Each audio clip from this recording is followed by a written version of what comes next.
परिवर्तिनी slash Padma Ekadashi व्रत कथा परिवर्तिनी एकादशी, जिसे पद्मा एकादशी भी कहा जाता है, एक ऐसी दिव्य एकादशी जिसके बारे में कहा जाता है कि इस दिन स्वयं भगवान विष्णु अपनी योग निद्रा में करवट बदलते हैं। कहा जाता है कि इस एकादशी का व्रत करने से मनुष्य के जीवन का दुर्भाग्य बदल सकता है। लेकिन क्या केवल एक व्रत किसी राजा की किस्मत बदल सकता है? क्या भगवान की भक्ति असंभव को भी संभव बना सकती है? आज की यह कथा है एक ऐसे राजा की जिसने अपना सब कुछ खो दिया था, लेकिन परिवर्तनीय एकादशी के प्रभाव से उसे फिर से सुख और सम्मान प्राप्त हुआ। ये है परिवर्तनीय स्लैश पद्मा एकादशी की पौराणिक कथा।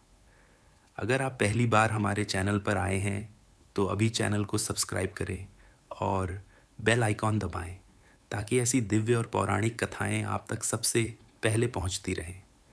कथा प्रारंभ प्राचीन समय की बात है। सूर्यवंश में एक महान और धर्मात्मा राजा राज्य करते थे। उनका नाम था राजा बलि।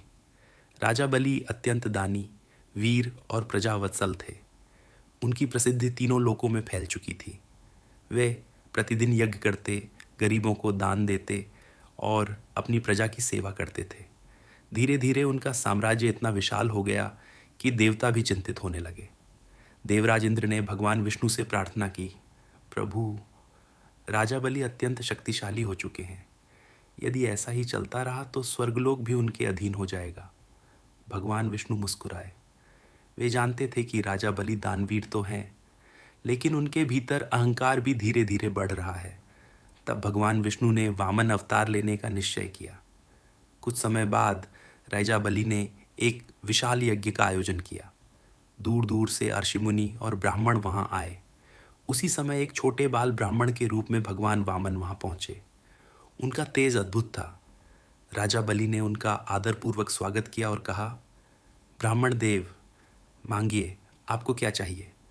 वामन भगवान मुस्कुराए और बोले, राजन, मुझे केवल 3 पग भूमि चाहिए।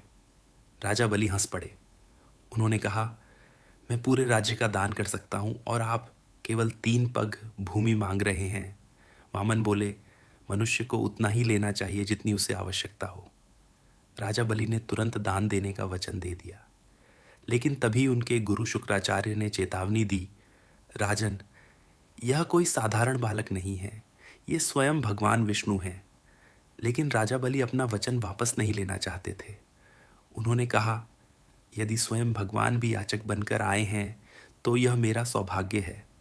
जैसे ही राजा बलि ने दान का संकल्प लिया, वैसे ही वामन भगवान का रूप विशाल होने लगा।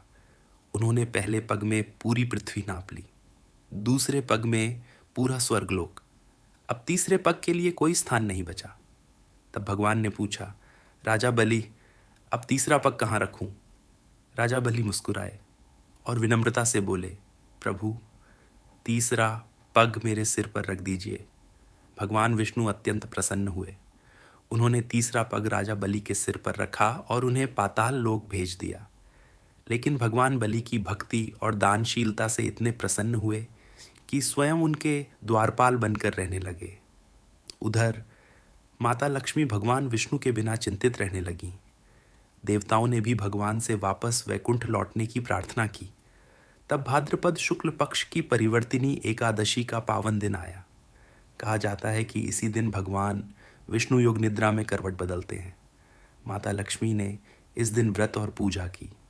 भगवान विष्णु प्रसन्न हुए और बोले, हे लक्ष्मी, आज से यह एकादशी परिवर्तिनी एकादशी कहलाएगी। जो भी व्यक्ति श्रद्धा और भक्ति से यह व्रत करेगा, उसके जीवन के दुख दूर होंगे और उसे सुख, समृद्धि और भगवान की कृपा प्राप्त होगी। राजा बलि को भी भगवान का विशेष आशीर्वाद मिला। कहा जाता है कि आज भी भगवान विष्णु 4 महीने की चातुर्मास अवधि में योग निद्रा में रहते हैं और परिवर्तनीय एकादशी के दिन करवट बदलते हैं। कथा समाप्त। कथा की सीख परिवर्तनीय एकादशी की यह कथा हमें सिखाती है, दान, विनम्रता और भक्ति मनुष्य को भगवान के सबसे निकट ले जाते हैं। अहंकार चाहे कितना भी बड़ा क्यों ना हो, भगवान के सामने उसे झुकना ही पड़ता है। और जो व्यक्ति सच्चे मन से भगवान की भक्ति करता है, भगवान उसकी रक्षा अवश्य करते हैं। अगर आप भी भगवान विष्णु के भक्त हैं तो कमेंट में लिखिए जय श्री हरि, और ऐसी ही दिव्य एकादशी कथाएं सुनने के लिए चैनल को सब्सक्राइब ज़रूर करें।